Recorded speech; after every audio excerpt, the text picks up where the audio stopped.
Hi y'all, welcome back to my channel. This August is full of contents. KR just launched a new raid last week. It looks like a pain to run. But the new raid's weapon sure looking very OP. I hope it's worth the suffer.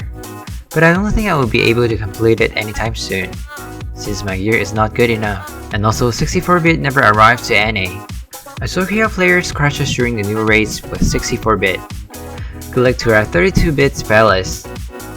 Also, they released a new teaser of New Lavi. She gave me the vibe of Amy from Ranchase.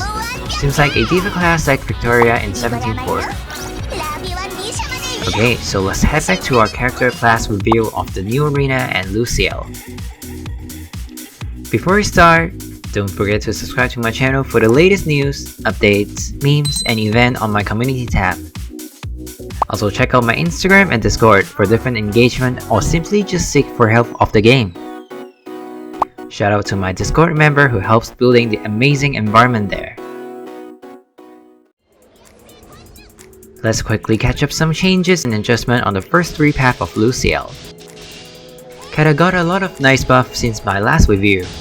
They became a great situational buffer since they have global SA and CDA. I know it's just one skill, but it's kind of game changing for them. Also, their skill damage got some buff over the past year, making them even a better class of damaging. They are now a nice sub or even main DPS class.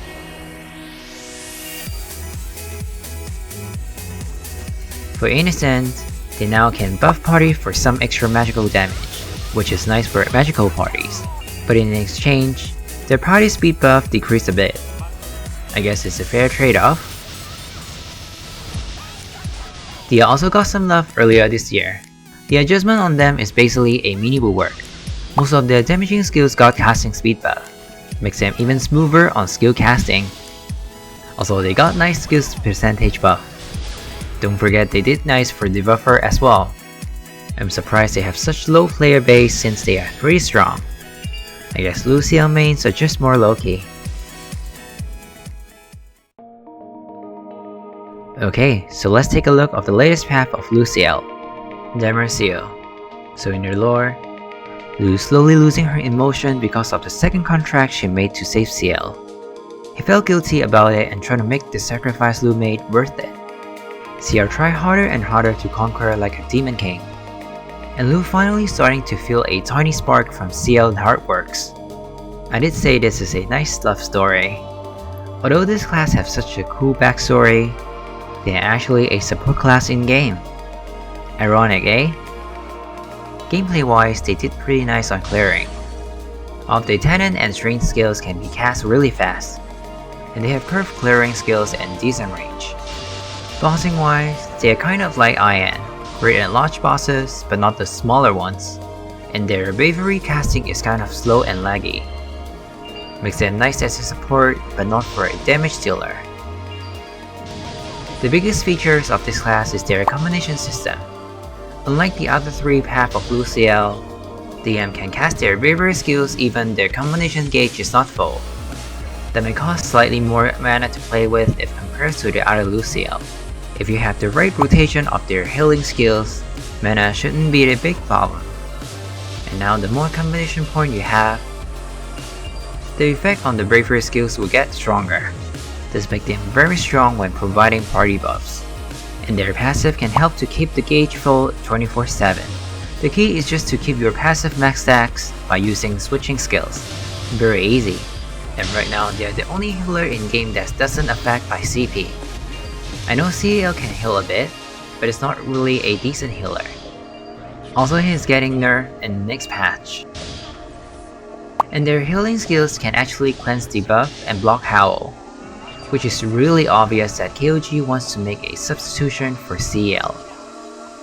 They can provide decent tanky buff for team, skill damage buff, and cooldown acceleration. They can also debuff Moth Elverses, defense debuff, and damage chicken debuffs. Also, don't forget they have the basic Luciel aura. And in fact, their freezing skills have the quickest casting speed of all of the freezing skills. Most importantly, they have SOT effects in their masterclass skill. They're basically here to destroy all of the other healers in game. So in conclusion, DM did okay on clearing. They're full of utilities, easy to keep up combination with their passive. They are the only luciel path that's not limited by their combination points. A core support in the meta, and a healer that doesn't need to scale by CP, yet. But their bravery casting is very laggy and slow. You need to be very cautious of your positioning when raiding. Also pay attention to the blocking howl time since you have a skill delay. They also require high CDL setup like the outer support does, if you want to keep your buff and healing up 24/7. But to me, DM somewhat is a perfect healer class already. They can fit both magical and physical parties with built-in SOT, and it's very easy to pilot since just keep spamming your switching skills. I hope KOG won't nerf him too soon.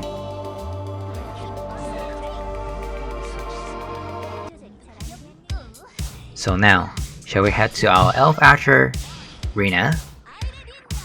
Let's see what are the changes on her over the past year. The biggest change on AN I think is the buffing skill, Aerolina. They remove her HP healing and make it to a mana regen buff, like Notilde. Also KOG buffed her skill percentage in a decent amount, making her clearing even stronger in endgame dungeons. She's now one of the top tier clearing class in game. I was having so much fun with this class. And for Daybreaker, she got minor buffs on her passive for self buff. She's also getting boss damage buff in the upcoming balance too, making her even stronger on bossing. Her skill Ace in the Hole can now cast mid-air, which helps to adapt different boss farm in order to get the max hits. Imagine if she can tilt angle in the future. Must be fun.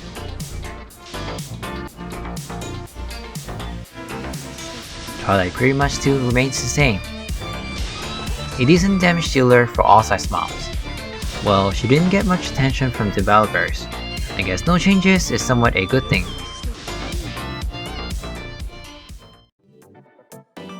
Okay, so let's see what happened to Rena in her latest path, Prophetess.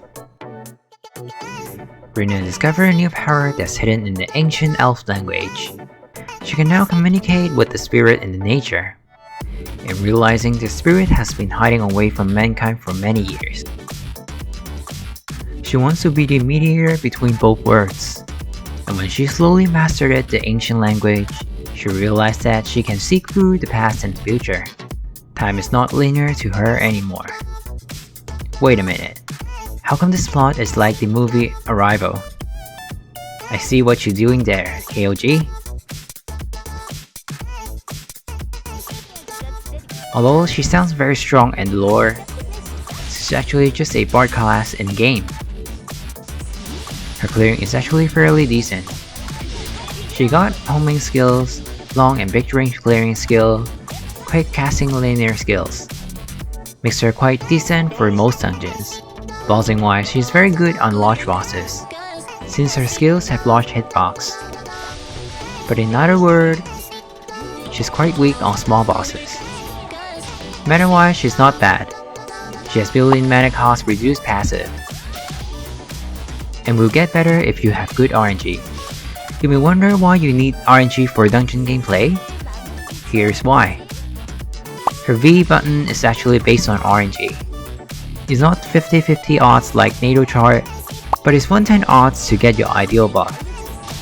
I really don't know which genius in KOG develop team think that's a good decision to make. Like tell me, what's your impression on a bard class in general games? A healer that's encouraged a team with Deceit, or a holy healer that cleanse team with Melody? No, neither to KOG. They actually make her a game builder without any healing skills. I actually don't feel much bard factors in this class. The system has nothing to do with bard, to be honest. You can change your skill theme to scientist, and give it to Ad or Aisha, saying that cast of combination skill is different chemical reactions. Still perfectly makes sense too. For sure this is not the bard I was expecting. Sorry if I complained it too much. I just love the class bard so much since I was little. I was really disappointed when I see Rena Bat's gameplay when it came out, but I funded her anyways since I just love the Bard class. Supporting wise, she's still okay. She has 0 debuffing skills, all of the supporting skills and passive are team buffs. She has cooldown accelerations, chance of recovering 50 MP or a special resource, team magical attack buff, enhancing damage to mobs buff, short duration of SA, defensive buff, HP shield, crit buff and damage buff. And her V button have 10 different effects. You can have the maximum of 2 effects at the same time without any time limit. You can simply reroll every 30 seconds for the most ideal buffs. You should always ask your team which buff to aim for since it's RNG. I mean, those buffs is actually not that useful. Maybe only 4 out of 10 is really relevant. It's just sad to be honest. In conclusion, PR is a nice clearing class. Easy to pop buff by spamming different combination of skills. She has decent damage for bossing. Can be a sub-damage class if well geared. But her buff is not that strong. Not a core support class. Her V button requires RNG without nice rewarding. Also requires high Ciel since she needs to spam those combination for buff. I was really looking forward to play Bard when I saw PR teasers, and expecting she can heal with Mélonade and resurrecting teammates. Oh well, I think I'm just over-expecting. I can only accept the truth now. I mean, at least she is still a nice buffer for team.